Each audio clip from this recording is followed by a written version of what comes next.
O IPCA, na avaliação do mercado, pode ficar em 3,46% em 2019. Na semana anterior, a previsão de inflação era de uma inflação um pouco mais baixa, 3,33%. Em relação ao crescimento econômico, o mercado financeiro espera um maior crescimento da economia nesse ano. Em 2020, a estimativa de expansão do PIB, o Produto Interno Bruto, a soma de bens e serviços produzidos no país, subiu de 0,92% para 0,99% nesse ano, e para 2020 a projeção subiu de 2,17% para 2,2%, segundo as informações do mercado. Toda segunda-feira é divulgado o Boletim Focus do Banco Central. E no mercado financeiro agora, a informação é de que no mercado de câmbio, o dólar comercial em alta, 0,53%, cotação de 4,21.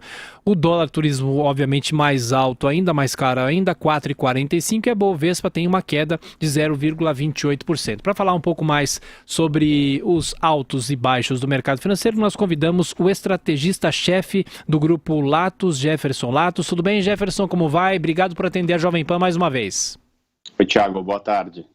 Bom, o mercado financeiro fora ainda reage bem a essa possibilidade de um acordo entre Brasil e China, mas efetivamente o que acontece aqui no Brasil, com mais um dia com o dólar em alta e a Bovespa em queda?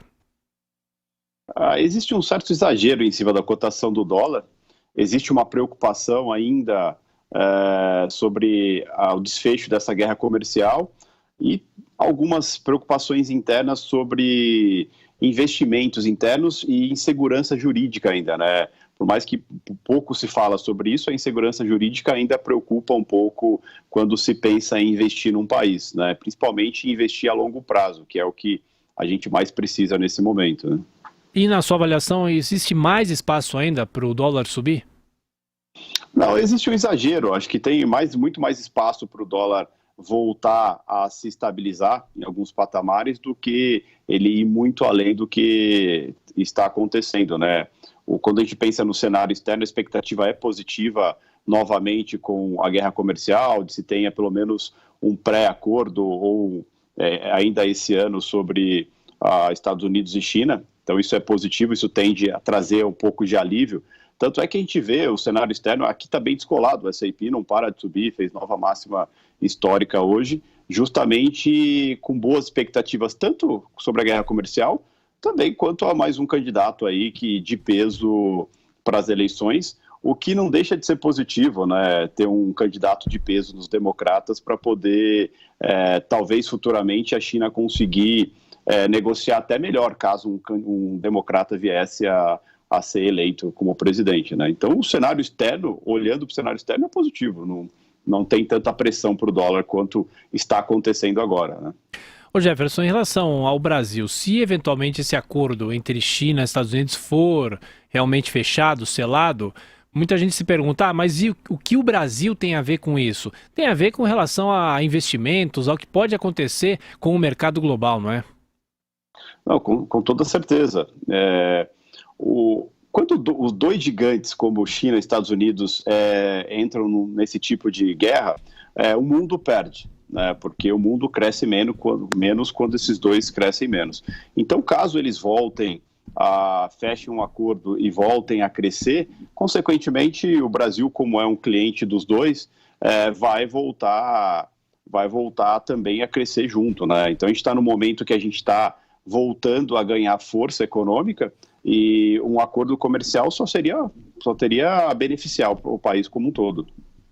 Agora, ô Jefferson, dois dados falando sobre contas, né? As contas externas do Brasil apresentaram um déficit de 7,8 bilhões de reais, é o pior resultado para um mês de outubro desde 2014. A cotação do dólar passou a subir depois da divulgação, inclusive, desses dados, que ficaram abaixo do esperado pelos analistas. E, por outro lado, a arrecadação em outubro somou 135 bilhões de reais, segundo a Receita, já que estamos falando sobre contas públicas. O que esses dados indicam em relação à economia do Brasil? Boa parte desse déficit de outubro foi filiais mandando remessas para suas matrizes, né? Então isso acabou fazendo uma certa diferença também. É meio sazonal, porque tanto é que como o Brasil, por exemplo, começou a ter agora a febre suína, agora não, mas o surto de febre suína na China aumentou. Consequentemente, a China está consumindo carne de outros países, em específico do Brasil, aumentou muito a exportação. Tanto é que em novembro e dezembro a gente deve ter uma diminuição muito desse déficit, até mesmo pode virar um superávit justamente por isso.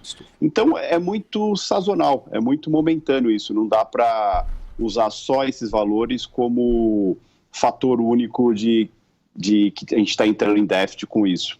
Então, é meio sazonal, é meio momentâneo, não é tão preocupante. O dólar chegou a dar uma puxadinha quando saiu essa notícia, tudo, mas ele já vinha numa atuada desde a manhã, pressionando uma alta, né? Então, ele só teve um motivo a mais para isso. Não é tão preocupante. Claro, em relação à inflação, eu li aqui o Boletim Focus, é possível que a inflação tenha uma pequena alta, porque o que se espera é o reaquecimento da economia, e a gente sempre sabe, ou pelo menos ouve falar, que com a economia mais aquecida, há uma pressão maior em relação aos preços. Isso pode efetivamente acontecer? Olha, pode. Acho que ainda não é tão preocupante. Ainda o mercado trabalha com toda a expectativa que o Banco Central ainda vai ter mais um corte esse ano de meio ponto percentual, né, 50 base points, justamente para terminar o ano em 4,5, justamente porque a inflação não está pressionando tanto.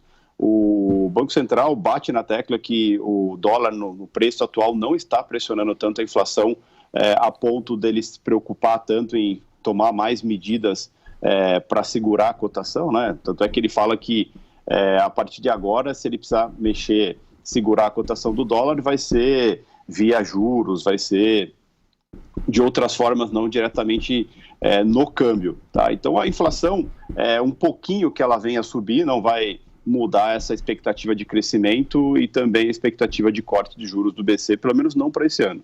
Ô Jefferson, só para a gente fechar, orientação para quem vai viajar nesse fim de ano, quem ainda não comprou absolutamente nada de dólar, nada de euro também, porque o euro também está subindo, só pegando a cotação do euro aqui, se o dólar comercial, olha, nesse momento aqui o dólar comercial 4,21, dólar turismo 4,44, o euro 4,64.